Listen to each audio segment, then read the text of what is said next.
Is there anybody in the audience that loves to feel successful? By showing hands and just like using it as an excuse to stretch yourself. Success feels good, isn't it? So what about failure? Is there anybody that enjoys failure? Well, I can tell that some of you have a negative relationship with failure. Seriously, that's a problem. You know, my husband is an amazing photographer, among other wonderful things. But the thing is that every time that he shows me an amazing picture, I'm like, oh, but I can't help go to his camera and check all the pictures that it took for him to get that, the one that stands out. You know what? And he's not ashamed of showing me all the process of it, because there's no shame in failure. You need to feel comfortable with failure. Actually, I'm going to ask you to keep calm and fail. You know what? I'm asking you to fail because there's no such thing as success without failure. So just embrace it and understand that it will be there for you to grow. Look at it as a learning experience, as a learning opportunity to grow, to become better.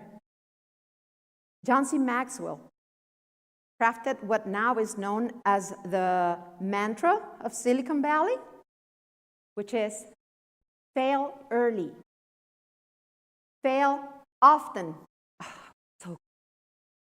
but always, always, always fail forward, meaning learn from your mistakes and then move on. As I told you, I was very good at sabotaging myself. I would create a great achievement, and out of the blue, I would create tension in my life. I remember when Santa Claus brought us a beautiful puppy, and somebody needed to take him to pee. And of course, the kids love the puppy, but when it comes to take the puppy out, it's like, well, Mom, you're the grown-up. So I'm like, okay.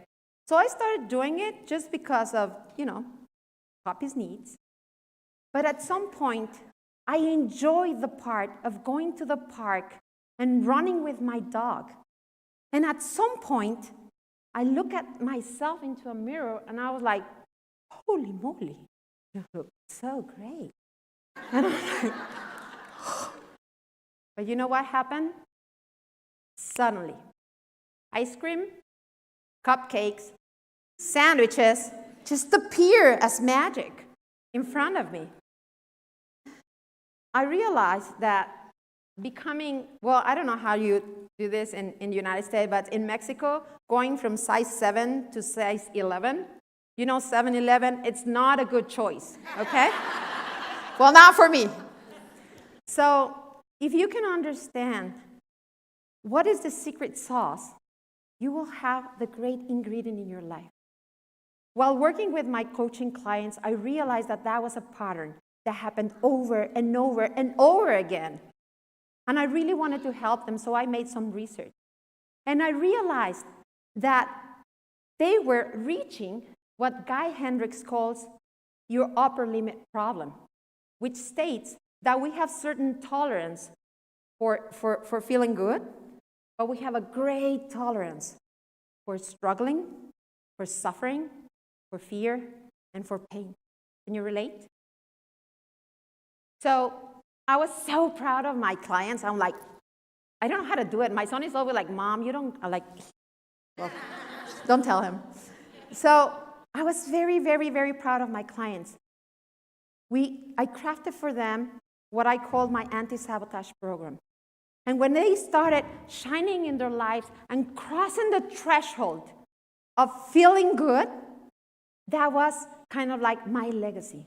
What is your legacy? What are you bringing into the world? What is your gift? And today, I want to tell you the secret sauce, which is feel good. If you feel good, success will chase you. So the secret recipe for success is feeling good. And that's why I challenge yourself to feel good every day. Challenge yourself to feel successful today. Repeat after me. Challenge yourself to feel good every day. Challenge yourself to feel successful. Okay. I am Thania Keppel. Challenge yourself to feel good every day.